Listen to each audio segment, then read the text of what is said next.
ম্যাচটাকে একেবারে টুইট করছেন, চমৎকারভাবে তুলে ধরেছেন। এই মুহূর্তে কিন্তু আজকের এই ম্যাচটি একেবারে গুরুত্বপূর্ণ ম্যাচ। কিন্তু আমরা খেলার শুরু থেকেই আজাদ স্যার আপনাকে জানিয়ে দিয়েছিলাম যে আজকের ম্যাচটি কিন্তু একেবারে গুরুত্বপূর্ণ একটি ম্যাচ।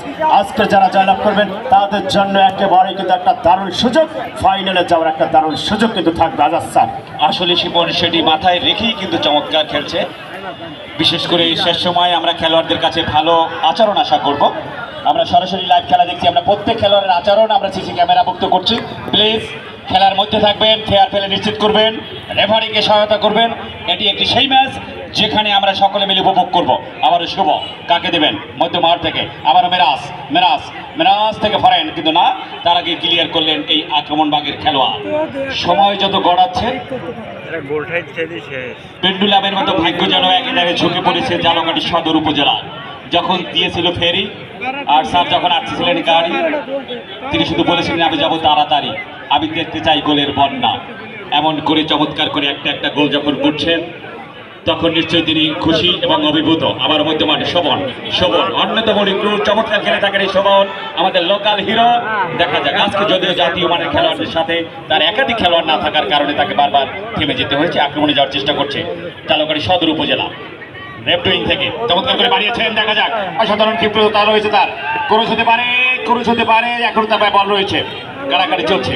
9 নম্বর জার্সি ইমন, ইমন ব্যাক পাস দিলেন, ইমন ইমন থেকে আকাশ, আকাশ থেকে আবারও রাকিব, রাকিব রাকিবের বাই বল টেকে নিচ্ছেন পজিশন, কাকে বাড়িয়েছেন আর পাস, কিন্তু একজন সবার থেকে ভিন্ন, মোস্তফা মোস্তফা মোস্তফা শিপন।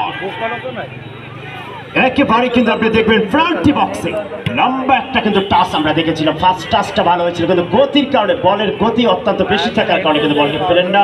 যে যাত্রা মোস্তফা কিন্তু চমৎকারভাবে তার বিশ্বস্ত গ্লাভসে কিন্তু বলটা লোকে নিলেন।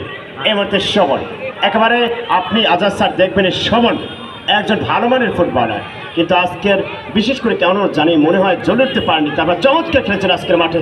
যদি আপনি দেখেন জালকাঠি সদর উপজেলার গোলরক্ষক সুজন, আজকের সুজন, ওর সুজন যেভাবে এসেছিলেন সেভাবেই যেন একেবারে রাজার মতো দাঁড়িয়ে রয়েছেন। এই সুজনকে নিয়ে আজকে কি বলবেন?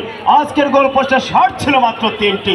আজকের যেভাবে গাড়ি থেকে এসেছেন এখনো সেভাবেই কিন্তু পেলে বয় ওই সুজন। আসলে শিপন সুজনের কিছুই করার ছিল না, কারণ শান্ত যখন মাঠ ছাড়লেন তখন যেন নলছিটির আক্রমণ ভাগের মূল যে সেনাপতি তিনি যখন তার সিংহাসন ছেড়ে দিলেন, তখন কিন্তু আসলে সুজনকে আক্রমণ করার মতো আরো অত দামি স্ট্রাইকার না থাকার কারণে কিন্তু আজকে সুজনকে এমন নিরলস সময় কাটাতে হয়েছে। প্লিজ প্লিজ কারো হাত পা যেন না চলে, প্লিজ প্লিজ সবাই শান্ত থাকবেন। আমাদের কার্ড রয়েছে, পরিচিতদের লাল কার্ড, হলুদ কার্ড এবং ডিসি কাপ থেকে আজীবন বহিষ্কার হবে, কিন্তু কেউ আইন হাতে তুলে নেবেন না প্লিজ। এই কারণে কিন্তু আমাদের সম্মানিত কর্মকর্তারা খেলা দিতে চাচ্ছেন না, আপনাদের কাছে আমরা সহযোগিতা যাব। সাথে সাথে সবগুলো বিচার সম্ভব হয়, একসাথে দুজনে বিচার চান, একজনকে কার্ড দেখাতে হবে আর একজনকে ওয়েট করতে হবে, পরবর্তী সুযোগ হলে তাকেও আমরা কার্ড প্রদর্শন করবো। প্লিজ এটি খেলার ব্যাকরণ মানতে হবে। মোস্তফা আরো পিছনে যেতে হবে, অত্যন্ত অভিজ্ঞ রেফারি